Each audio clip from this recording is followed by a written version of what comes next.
हाय ambience.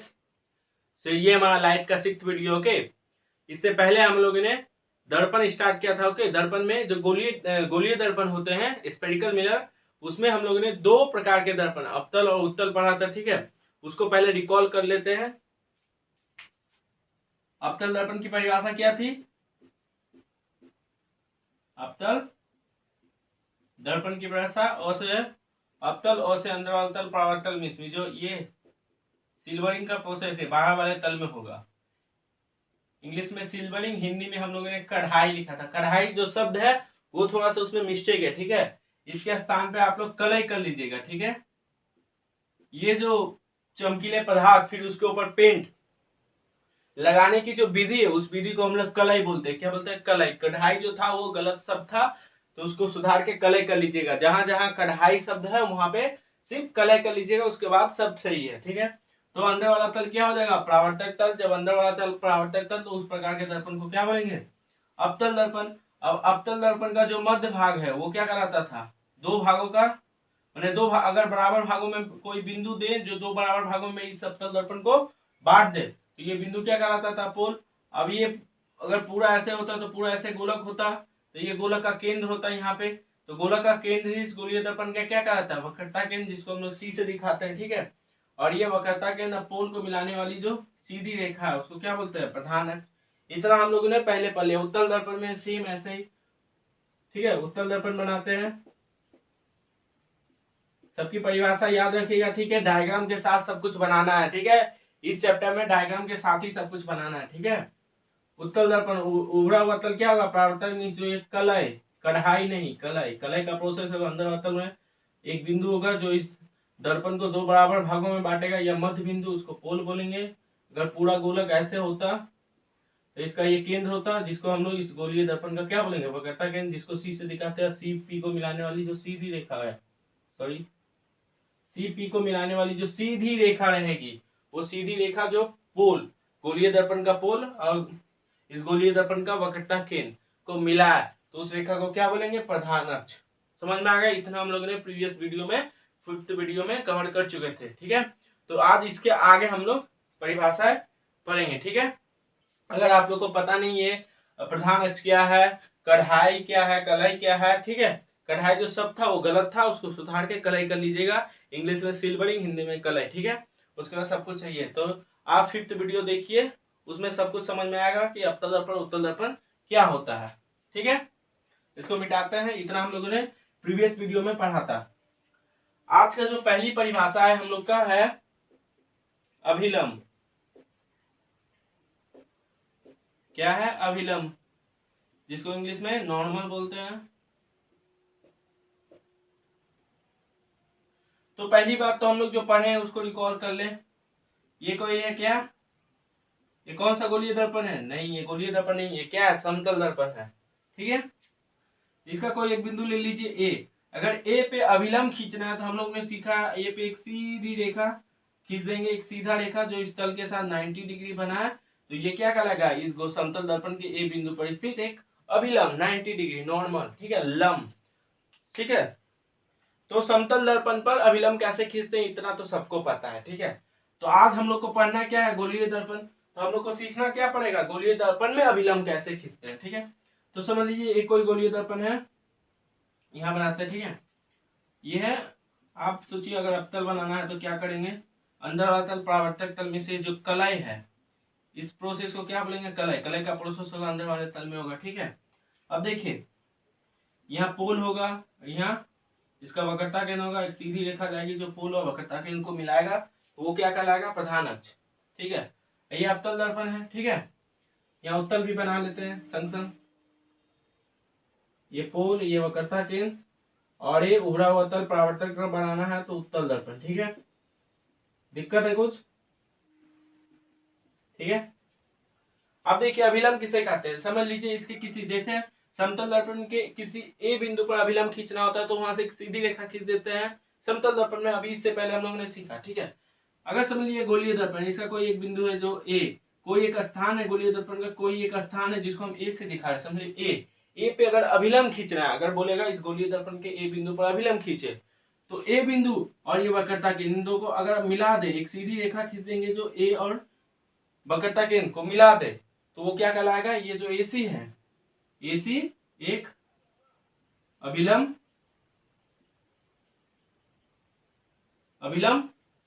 है। किस बिंदु पर, ए बिंदु पर। समझ में आया।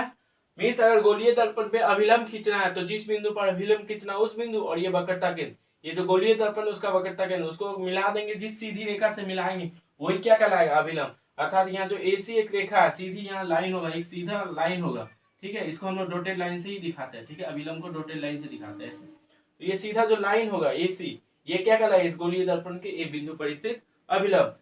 यहाँ पे भी अगर ए कोई बिंदु है तो अभिलंब खींचना है, अभिलंब खींचना है तो ए बिंदु और सी बिंदु को मिलाने वाली जो सीधी रेखा होगी एसी, वो क्या कहलाएगी, अभिलंब। समझ लीजिए यहाँ कोई बी बिंदु है, ठीक है, बी बिंदु से इस गोलीय दर्पण पर अभिलंब खींचना है, इस बिंदु से, इस स्थान से, ठीक है, यहाँ से अगर अभिलंब खींचना है तो ये बी बिंदु और ये वक्रता केंद्र को मिलाने वाली जो सीधी रेखा रहेगी सीबी, सीबी जो सीधी एक लाइन और सीधी एक रेखा रहेगी सीबी, ये सीबी, ये क्या कहलाएगी, इस गोलीय दर्पण के बी बिंदु पर स्थित अभिलंब। यहाँ पे कोई एक बिंदु है सर बी, तो इस बी बिंदु से अगर अभिलंब खींचना है इस उत्तल गोलीय दर्पण पे, तो ये बी और ये बी बिंदु और ये सी बिंदु वक्रता केंद्र को मिलाने वाली जो सीधी रेखा रहेगी बीसी, वो क्या कहलाएगी, इस गोलीय दर्पण के बी बिंदु पर स्थित अभिलंब। मीन्स अगर किसी भी बिंदु ए पे अगर ए से अगर अभिलंब खींचना है इस गोलीय दर्पण पे, या बी से अभिलंब खींचना है इस गोलीय दर्पण पे, तो ये बी बिंदु और ये सी बिंदु, ये ए बिंदु और ये सी बिंदु को मिलाने वाली जो सीधी रेखा रहेगी, जो सीधा लाइन खींच देंगे, वो क्या कहलाएगी, इस गोलीय दर्पण ए या बी पे स्थित अभिलंब। तो अभिलंब समझ आया, ठीक है। किसी एक बिंदु, यहाँ पे अगर एक्स है या फिर यहाँ पे कोई एक्स है, ठीक है, तो यहाँ से अगर अभिलंब खींचना है तो ये एक्स और ये सी को मिलाने वाली जो सीधी लाइन खींच देंगे, सीधा एक रेखा खींच देंगे जो एक्स और सी को मिलाएगा, तो वो क्या कहलाएगा, इस गोलीय दर्पण के एक्स बिंदु पर स्थित एक अभिलंब। तो अभिलंब की परिभाषा क्या समझे कि दोनों अवतल या उत्तल दोनों में अभिलंब एक ही तरह से खींचा जाएगा, जिस बिंदु से अभिलंब खींचना होगा उस बिंदु और वक्रता केंद्र, उस गोलीय दर्पण का वक्रता केंद्र को मिलाने वाली जो सीधी रेखा रहेगी वही क्या कहलाएगा, इस गोलीय दर्पण पे के उस बिंदु पर स्थित अभिलंब, ठीक है। गोलीय दर्पण पर स्थित अभिलंब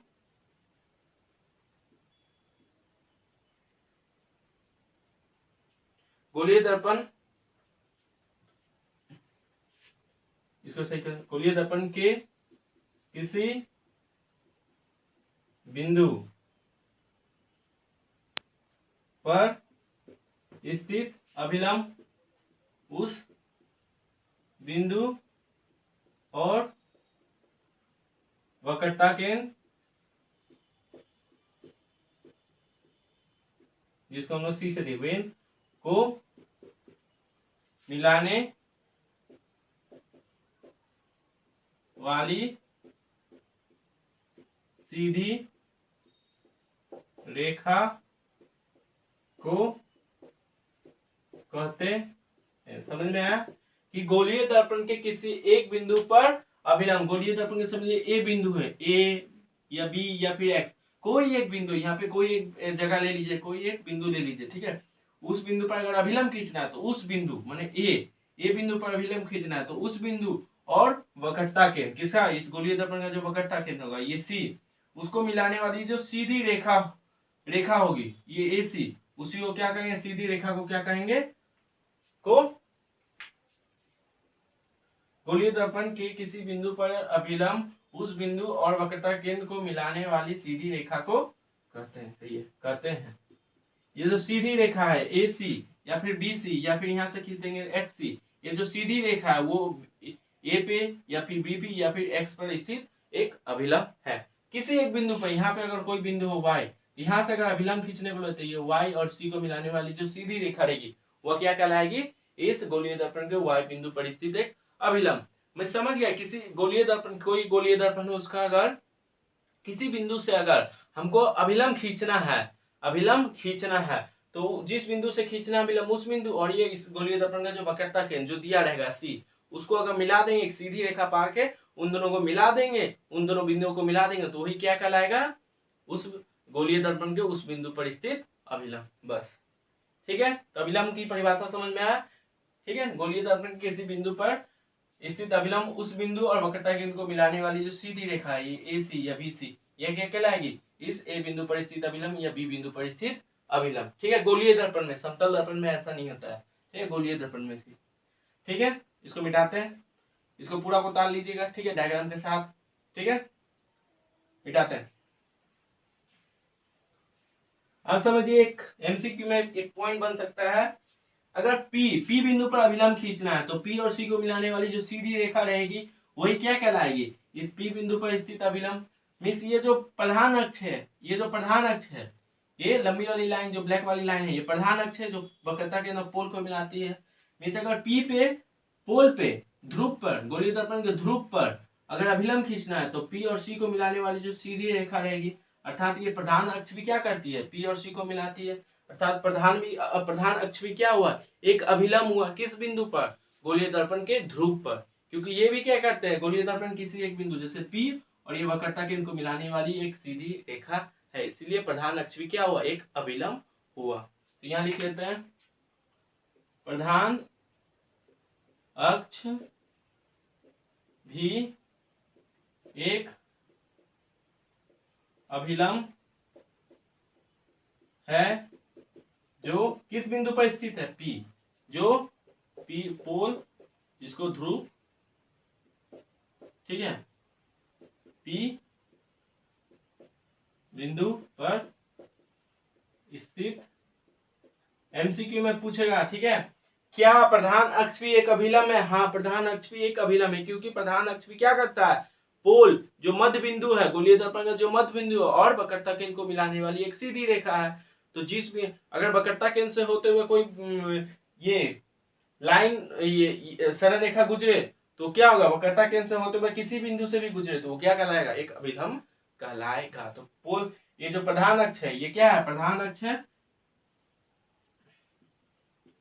ये जो प्रधान अक्ष वो भी क्या करता है, इस वक्रता, ये वक्रता केंद्र से होकर गुजरता है, तो वक्रता केंद्र यहाँ एक बिंदु है पोल, तो इन दोनों को मिलाने वाली सीधी रेखा है, तो क्या हुआ, प्रधान अक्ष भी क्या हुआ, एक अभिलंब हुआ। ठीक है, समझ में आया अभिलंब किसे कहते हैं, प्रधान अक्ष। अब एक अभिलंब कैसे हुआ, किस बिंदु पर हुआ, पोल जो ध्रुव है उस बिंदु से एक अभिलंब हुआ। ठीक है, मिटाते हैं इसको। ठीक है, अब समझते हैं हम लोग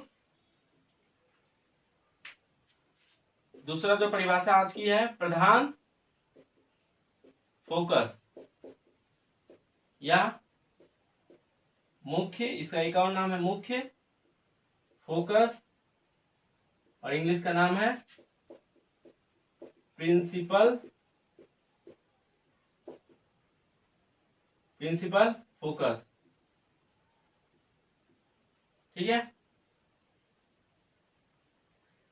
तो प्रधान अक्ष, प्रिंसिपल फोकस या मुख्य प्रधान फोकस या मुख्य फोकस या प्रिंसिपल फोकस, या फिर कभी कभी सिर्फ इसे फोकस भी बोलता है कि फोकस किसे कहते हैं। ठीक है, तो उसकी परिभाषा क्या है, तो पहले हम लोग अवतल दर्पण में समझेंगे। अवतल दर्पण का मुख्य फोकस, मुख्य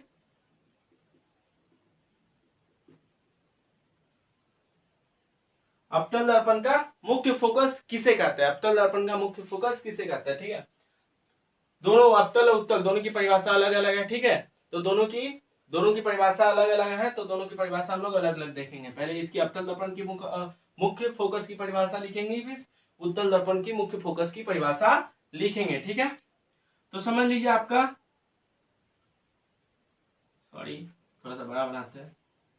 ठीक है, ये समझ लिया आपका अवतल दर्पण है, क्या है, अवतल दर्पण। अवतल दर्पण कैसे बनेगा, जब अंदर वाला तल क्या होगा, परावर्तक तल। तो जो कलई का प्रोसेस है, कढ़ाई नहीं, कलई का जो प्रोसेस है बाहर वाले तल में होगा, बीच इधर क्या होगा, कलई का प्रोसेस होगा। यहाँ एक पोल होगा, यहाँ एक वक्रता के, इन दोनों को मिलाने वाली जो सीधी रेखा रहेगी वो क्या कहलाएगी, प्रधान अक्ष। सबको पता है। ठीक है, अब देखिए, जब दो रेखा समांतर हो, ये और ये दो, दोनों समानांतर, ये दोनों समानांतर कब कहलाएगी, जब इन दोनों के बीच की जो दूरी यहाँ पे 2 सेंटीमीटर, तो यहाँ पे भी क्या रहेगी 2 सेंटीमीटर। ठीक है, जब दो रेखाओं के बीच की दूरी हमेशा क्या रहेगा, एक समान रहेगा, तो दोनों क्या कहलाएगा, समानांतर। जैसे ये अगर रेखा है, एक अलग रेखा है, तो इन दोनों के बीच की दूरी यहाँ पे बहुत कम है, लेकिन यहाँ पे ज्यादा, बहुत ज्यादा है, तो ये दोनों आपस में समानांतर नहीं कहलाएगा। लेकिन अगर दोनों ऐसे हो, दोनों ऐसे है, तो दोनों के बीच की जो शुरुआत में हुआ अंत में भी उतना ही है, तो ये दोनों जो मार्कर है एक दूसरे का क्या कहलाएगा, समानांतर। अर्थात जब दो रेखा की बीच की दूरी हमेशा एक समान रहती है, तो वो दोनों आपस में क्या कहलाती है, समानांतर। ठीक है, तो इसको याद रखिएगा। ठीक है, अब देखिए, समझ लीजिए, यहाँ पे कोई प्रकाश का स्रोत है, मोमबत्ती उम्मत्ती। ठीक है, प्रकाश का स्रोत है दीप्तिमान। ठीक है, दीप्तिमान हम लोग पहले ही पढ़ चुके क्या होता है, जिसमें लाइट होता है खुद का। ठीक है, अब देखिए, यहाँ से बहुत सारी प्रकाश निकलेगा, कुछ प्रकाश इधर जाएगा, कुछ प्रकाश इधर, कुछ प्रकाश इधर, बहुत तरफ जाएगा। कुछ प्रकाश की किरणें यहाँ से निकलेगी, यहाँ से निकली। ठीक है,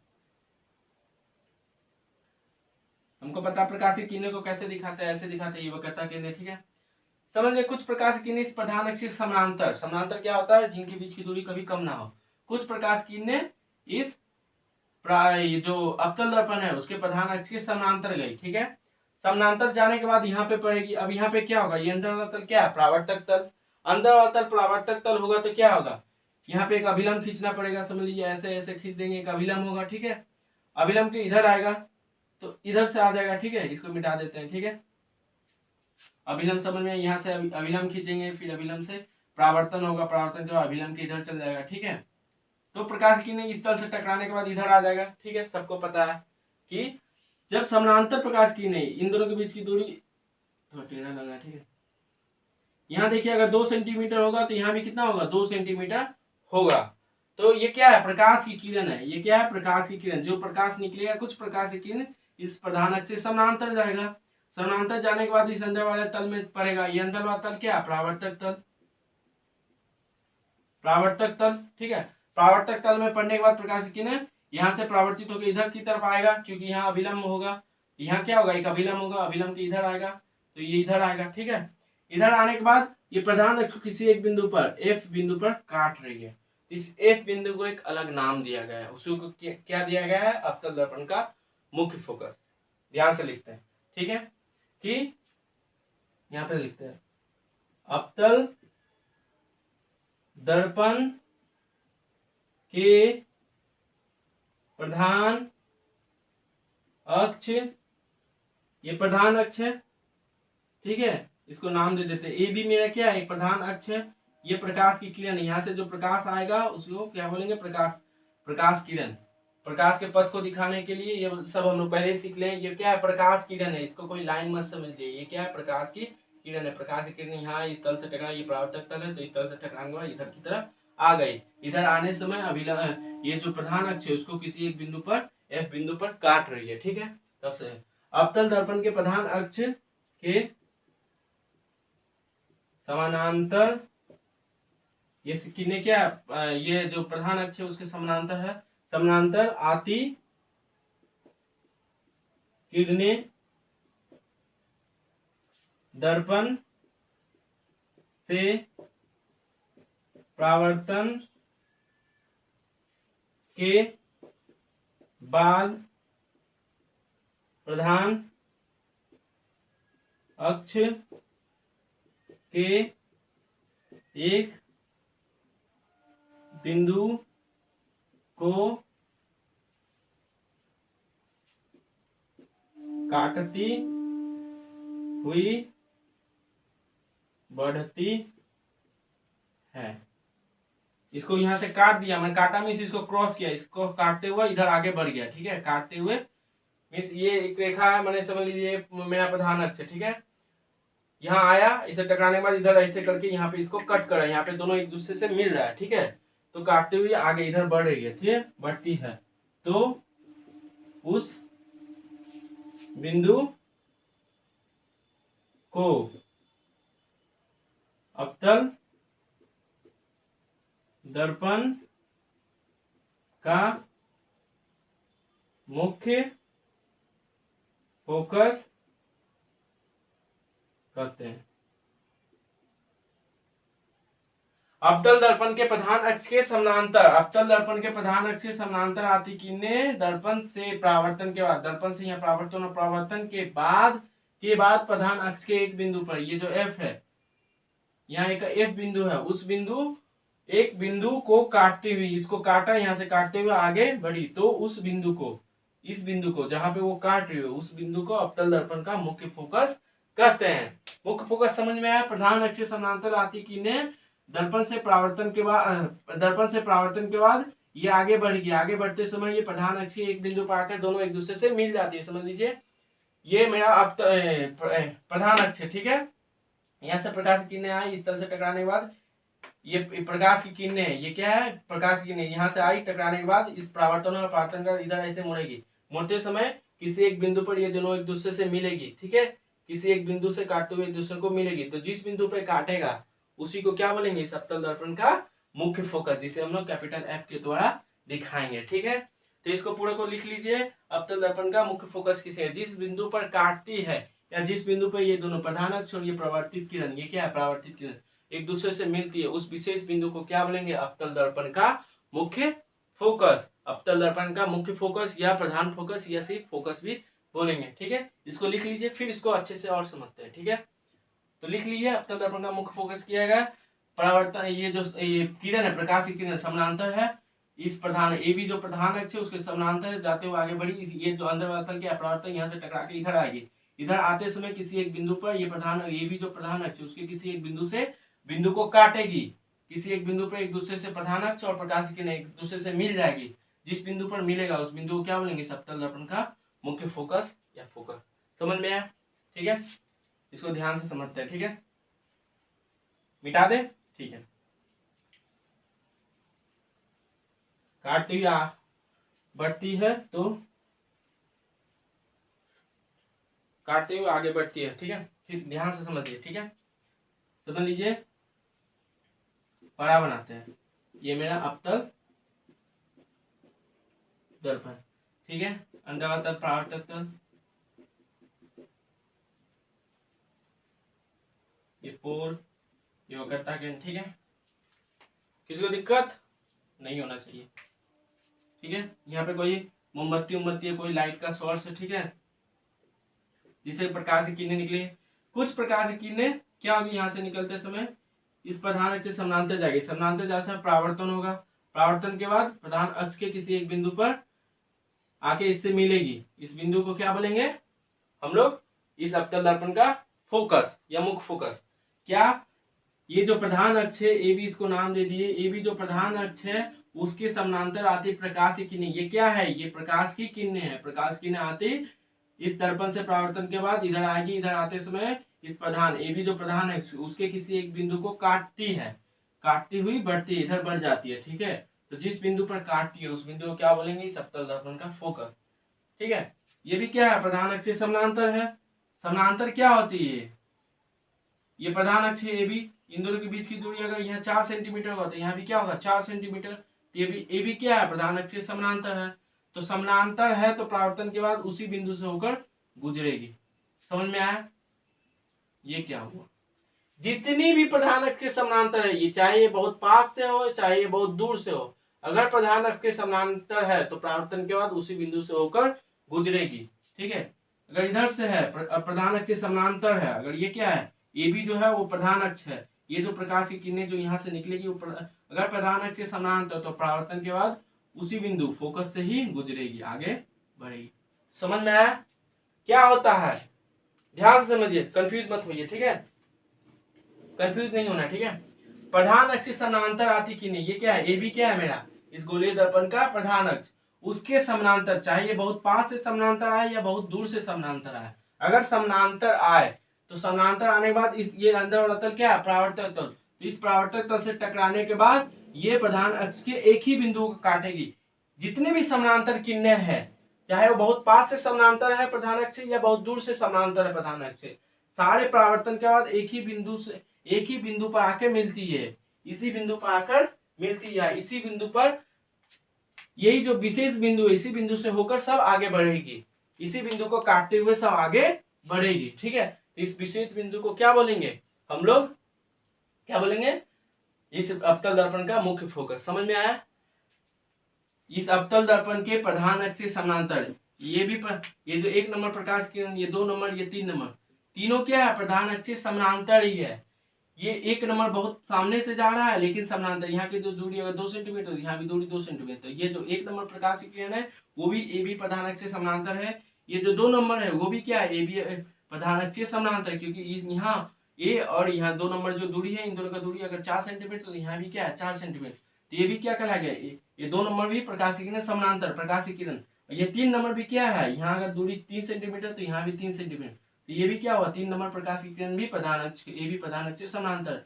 तो जितने भी समानांतर है प्रधान अक्ष, वो सारी परावर्तन के बाद एक ही बिंदु पर आकर मिलती है, या एक ही बिंदु पर आकर इस प्रधान अक्ष को काटेगी। तो ये जो विशेष बिंदु उसको क्या बोलेंगे, फोकस।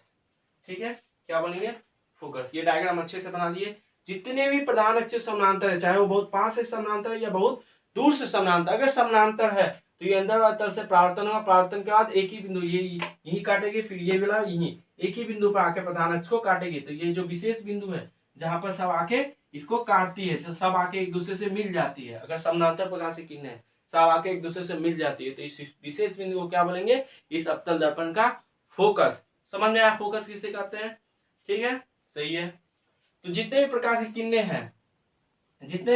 किरणें हैं अगर प्रधान अक्ष से समानांतर है तो सब यहाँ से टकरा के यहाँ पे इकट्ठा हो जाएगा, यहाँ पे आके एक दूसरे से मिल जाएगा।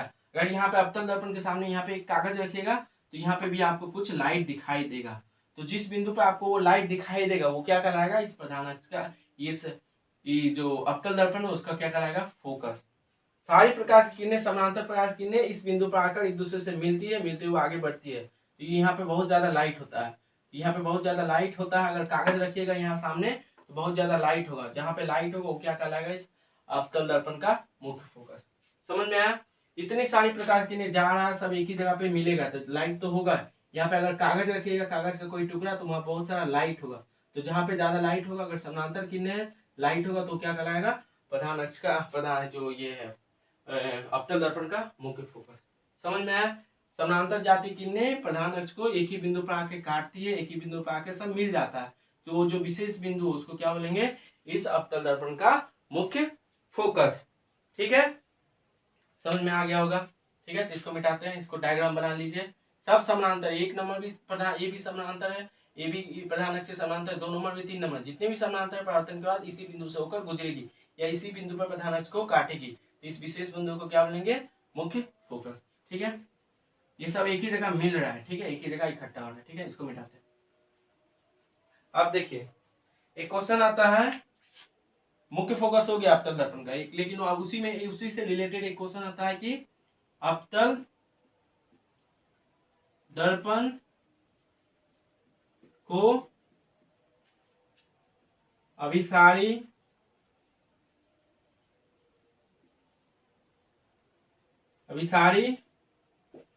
दर्पण, ठीक है, अभिसारी दर्पण इंग्लिश में बोलते हैं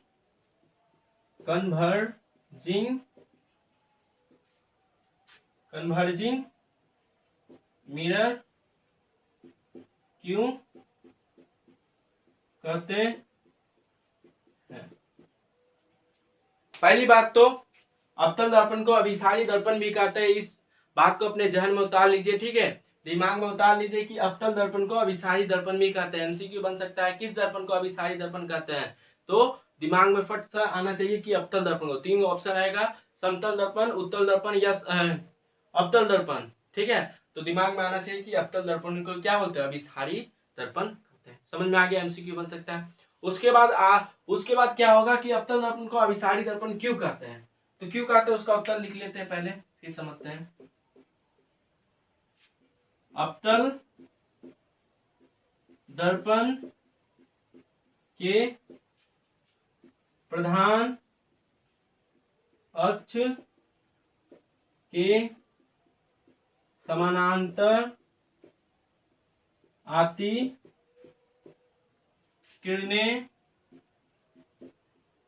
परावर्तन के बाद प्रधान अक्ष के एक बिंदु पर मिलती है या उसको काटते हुए आगे बढ़ती है। मिलती है, जिस बिंदु पर मिलती है उस बिंदु को क्या बोलेंगे? मुख्य फोकस। मिलती है, ठीक है। अवतल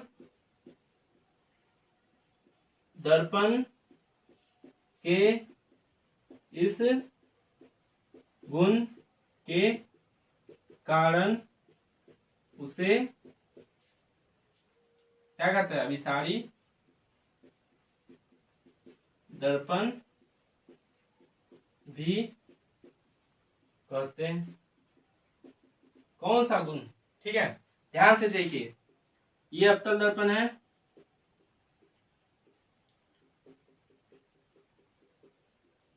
पोल है, ये वक्रता केंद्र है, ठीक है। यहाँ से प्रधान अक्ष समांतर प्रकाश किरणें आई, यहाँ पे आके यहाँ से मिल गई या मिलते हुए आगे इसको काटते हुए आगे बढ़ी।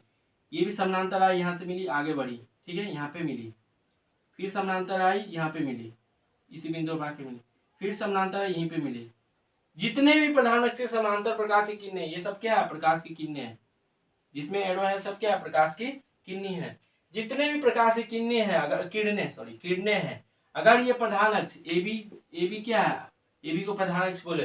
अगर प्रधान अक्ष के समानांतर है तो सब इस परावर्तन का एक ही बिंदु पर मिलेगी, एक ही बिंदु को काटते हुए आगे बढ़ेगी। तो ये प्रकाश की किरणों को अवतल दर्पण क्या करता है? प्रकाश की किरणों और समानांतर प्रकाश की किरणों को एक जगह इकट्ठा करता है, एक जगह एकत्र करता है। यहाँ पे देखिए, जितने भी समानांतर प्रकाश की किरणें हैं, अगर ऐसे कोई प्रकाश की किरणें आएगी ऐसे, तो ये प्रधान अक्ष से समानांतर नहीं होगी, तो इसको यहाँ पे इकट्ठा नहीं करेगा। लेकिन अगर ऐसे आए, अगर प्रधान अक्ष से समानांतर आए, यहाँ पे इस लास्ट वाला और ये प्रधान अक्ष ए बी, इन दोनों के बीच की दूरी अगर यहाँ पे 4 सेंटीमीटर होती है, यहाँ पे भी कितना होगा? 4 सेंटीमीटर। तो प्रधान अक्ष से समानांतर होगा। अगर समानांतर है तो इसी बिंदु से होकर गुजरेगी, इसी बिंदु पर आकर मिलेगी।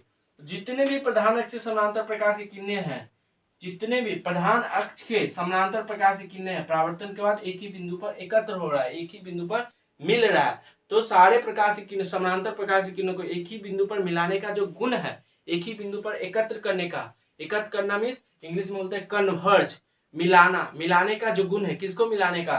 समानांतर प्रकाश की किरणों को एक ही जगह पे इकट्ठा करने का जो गुण है, उस गुण के कारण, इकट्ठा करने के गुण के कारण इसको क्या बोलते हैं? अभिसारी दर्पण भी बोलते हैं। जिस बिंदु पर मिलाता है उसको क्या बोलेंगे? मुख्य फोकस। तो ये समानांतर प्रकाश की किरणों को एक जगह मिलाने का जो गुण है, एक जगह मिलाने का जो गुण है, परावर्तन के बाद एक जगह सब मिल रहा है, इसी बिंदु पर मिल रहा है, इस बिंदु को फोकस बोलेंगे। ये जो मिलाने का गुण है, इस गुण के कारण इस अवतल दर्पण को क्या बोलेंगे? अभिसारी दर्पण। कन्वर्जिंग, कन्वर्ज करना मीन्स एक जगह मिलाना, एक जगह एकत्र करना, उसीलिए उसको बोलते हैं कन्वर्जिंग मिरर। किसको मिलाता है ये? समानांतर। किसके समानांतर? समानांतर प्रकाश की किरणें किसके समानांतर रहेगी? अगर प्रधान अक्ष के समानांतर रहेगी, प्रधान अक्ष के समानांतर रहेगी तो सारे परावर्तन के बाद एक ही प्रधान अक्ष को एक ही बिंदु से काटेगी, एक ही बिंदु पर आके सब मिल जाएगा। तो वो जो विशेष बिंदु उसको फोकस बोलेंगे। और ये जो मिलाने का गुण है, प्रकाश की किरणों को एक जगह मिलाने का गुण है, उस गुण के कारण इसे हम लोग क्या बोलेंगे? अभिसारी दर्पण कहेंगे। तो अवतल दर्पण से संबंधित ये दो परिभाषाएं समझ लिए, ठीक है। अब इसको मिटाते हैं, अब उत्तल दर्पण में चलते हैं, ठीक है।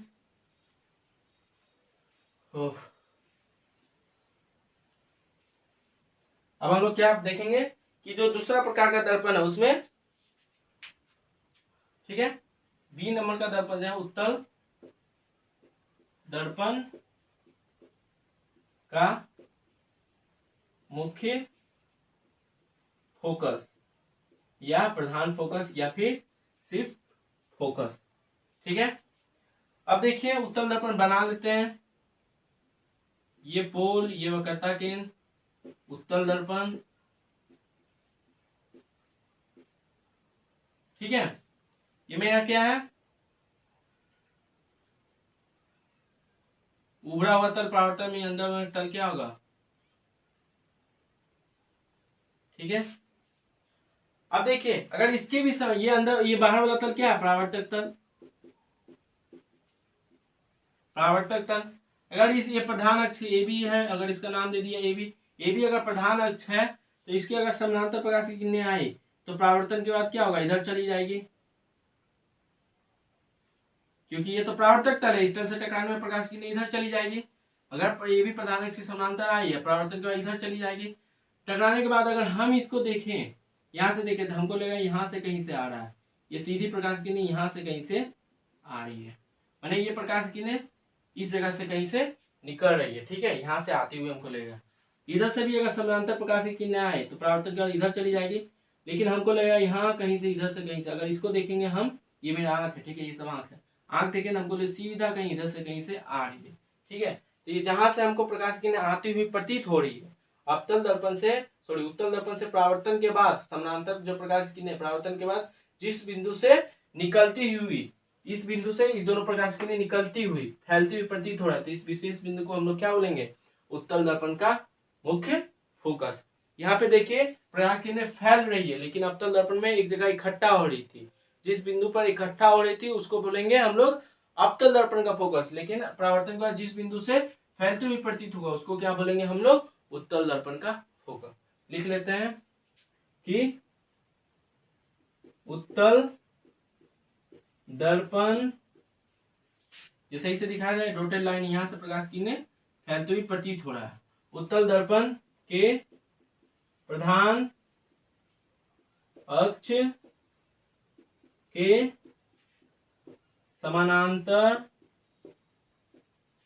समानांतर आती प्रकाश की किरणें दर्पण से परावर्तन के बाद प्रधान अक्ष के एक बिंदु से फैलती हुई प्रतीत होती है, उस बिंदु को उत्तल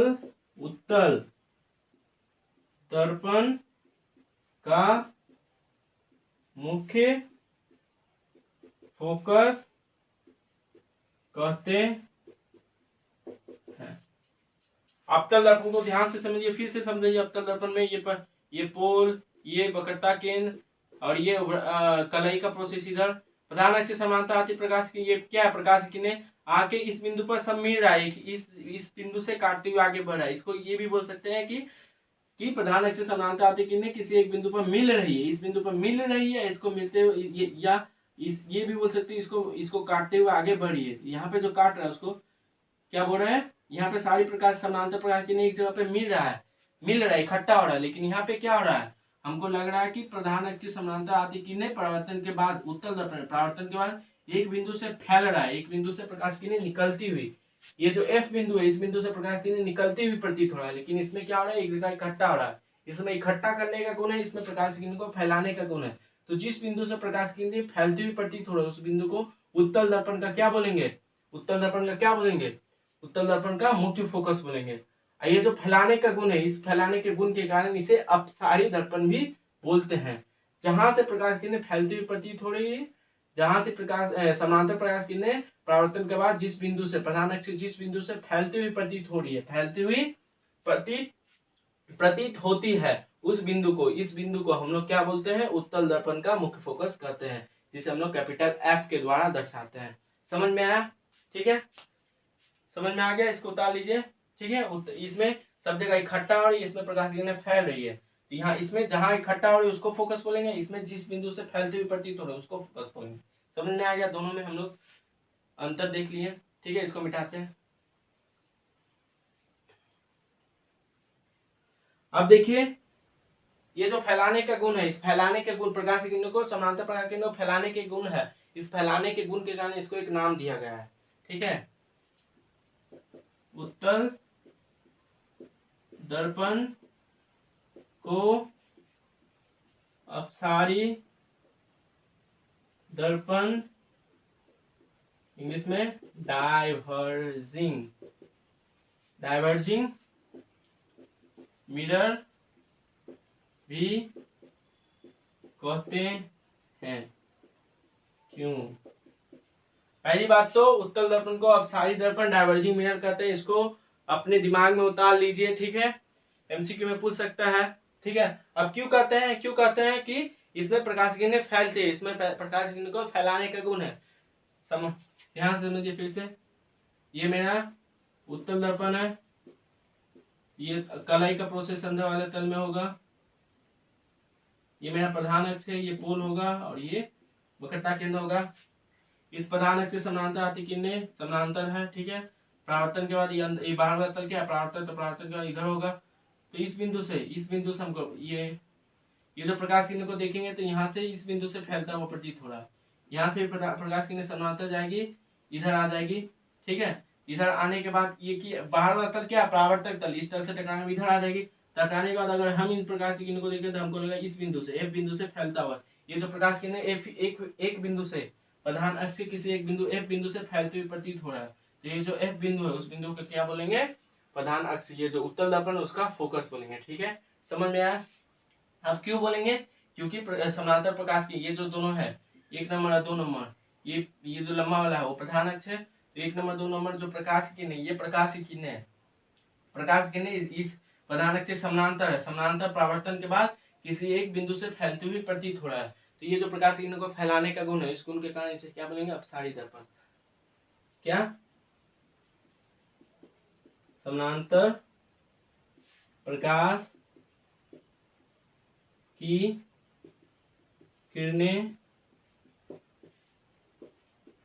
परावर्तन के बाद एक बिंदु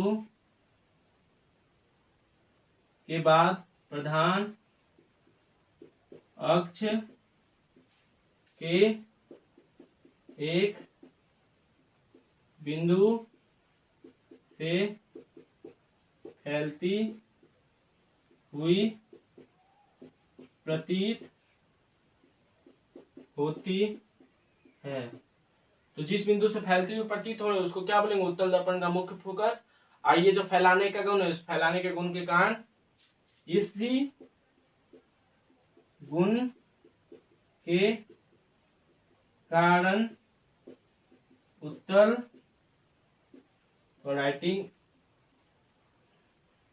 समझ जाइएगा, ठीक है। उत्तल दर्पण, इस गुण के उत्तल दर्पण को अपसारी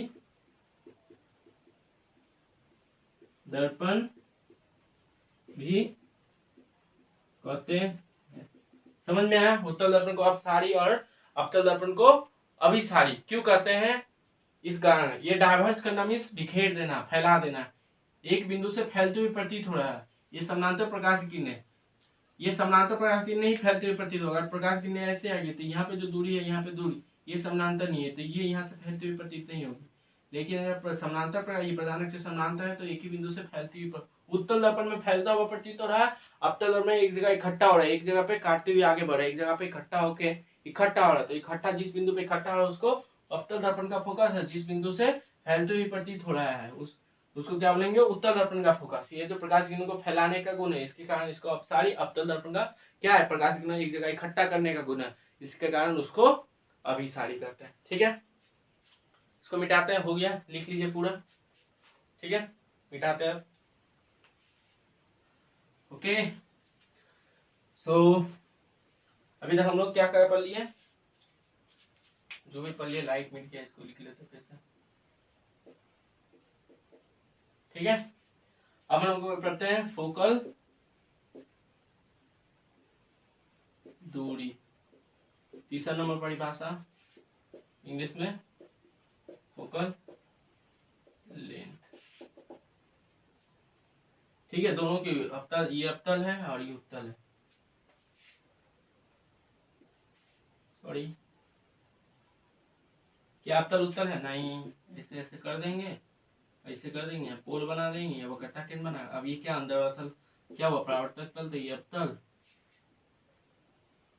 आप सही से बनाइएगा, ठीक है। ये पोल और ये वक्रता केंद्र, यहाँ पे कुछ फोकस होगा, प्रधान अक्ष से समानांतर आती कि नहीं, यहाँ पे मिलेगा तो फोकस हम मेजर कर लेते हैं, ठीक है, माप लेते हैं। यहाँ पे कहीं फोकस होगा, क्योंकि यहाँ से आके यहाँ पे मिलेगा, जिस बिंदु पर मिलेगा या जिस बिंदु से काटते हुए आगे बढ़ेगी उस बिंदु को क्या बोलेंगे, इसका इस अवतल दर्पण का फोकस। यहाँ पे आएगी, इधर जाएगी, जिस बिंदु से फैलते हुए पड़ती तो उसको वैल्यू उत्तल दर्पण का फोकस, ठीक है। ये सब मेजर किया हुआ रहता है, ठीक है। ये पता है हमको, पोल है, ये फोकस है, ये पोल है और ये फोकस है, ठीक है। तो ये पोल और फोकस के बीच की जो लंबाई है, जो इन दोनों के बीच की जो दूरी है, अगर 2 सेंटीमीटर तो फोकल दूरी क्या कहलाएगी, 2 सेंटीमीटर। इसकी परिभाषा क्या ले सकते हैं, दोनों में एक ही परिभाषा है, ठीक है। बोलिए,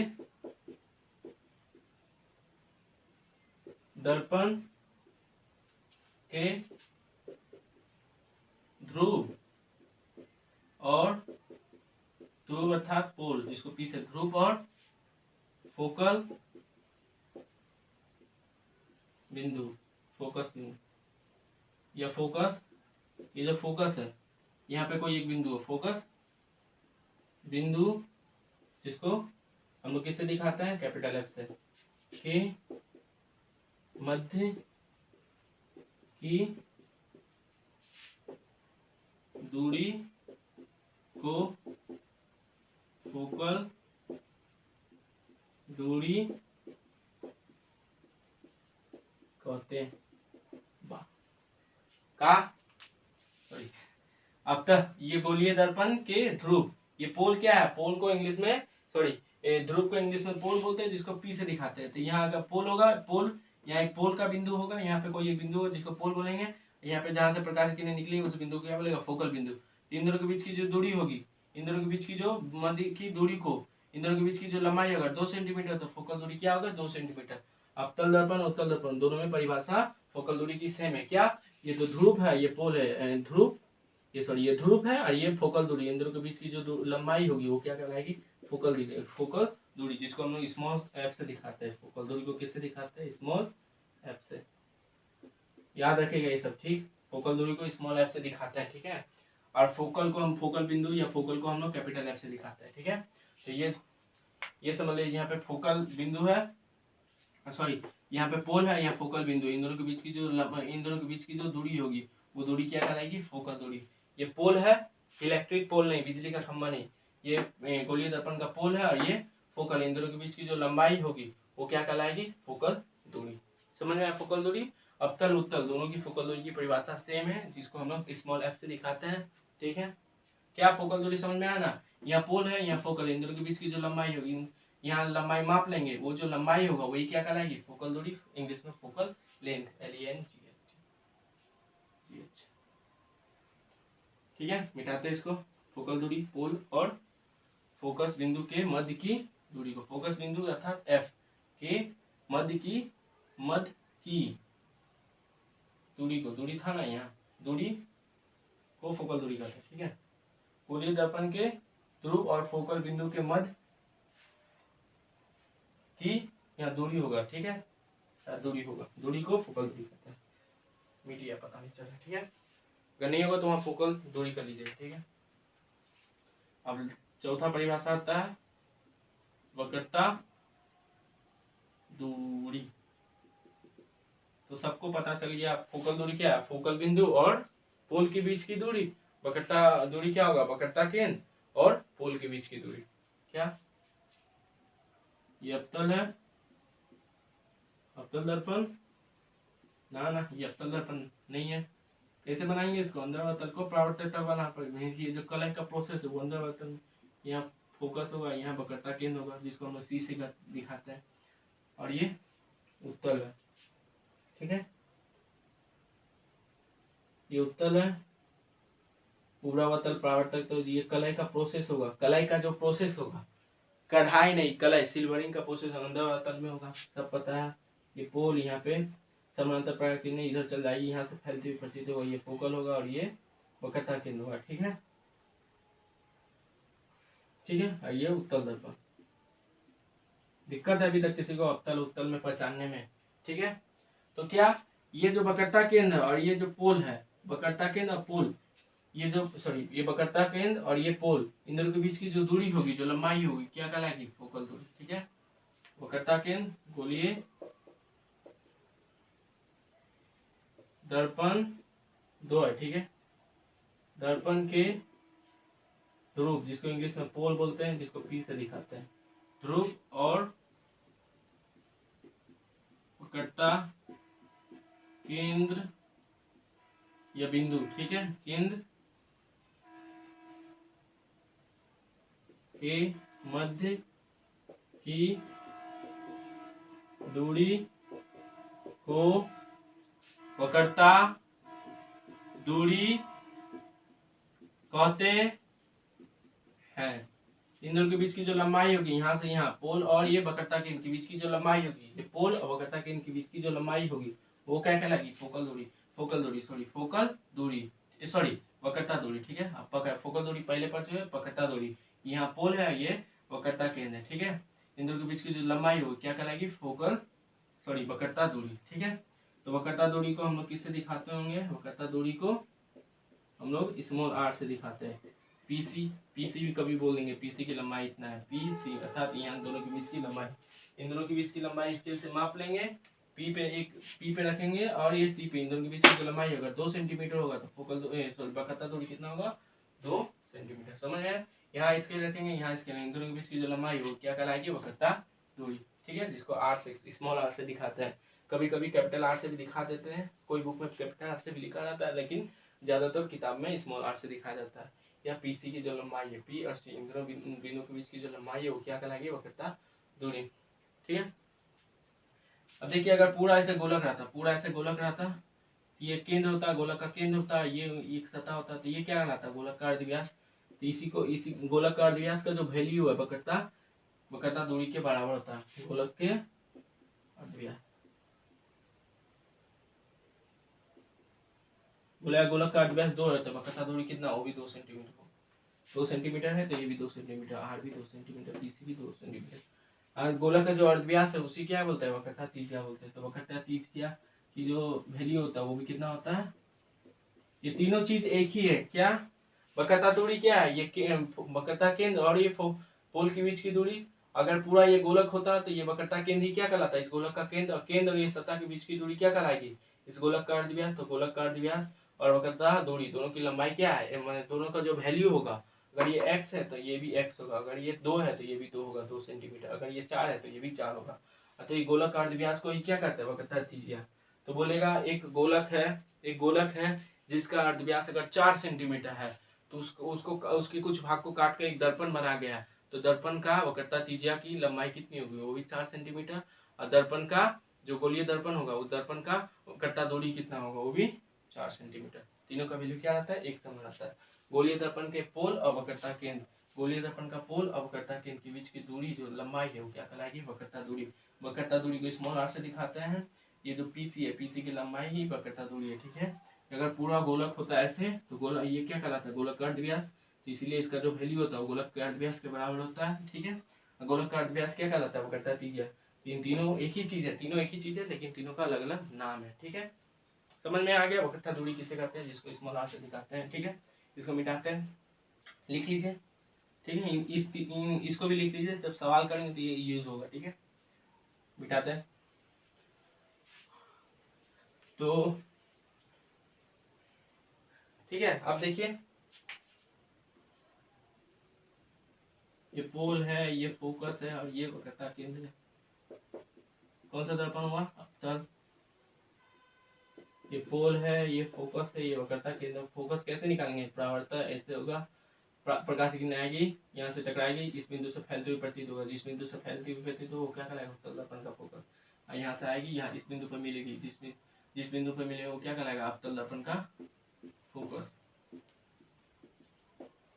ठीक है।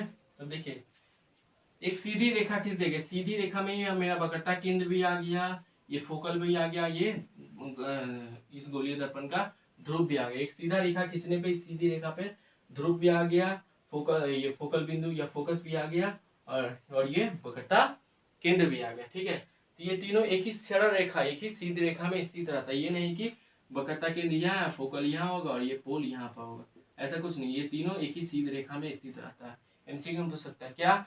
ये तीनों माने वक्रता केंद्र, फोकस या फोकस बिंदु और पोल एक सरल रेखा में स्थित रहता है, हाँ, क्या लिख सकते हैं, वक्रता गोलीय दर्पण का, ठीक, दोनों गोलीय दर्पण का, ठीक है, इसका और इसका दोनों का अवतल उत्तल दोनों का, ये तीन चीज एक ही सरल रेखा में स्थित रहता है। गोलीय दर्पण का वक्रता केंद्र सी,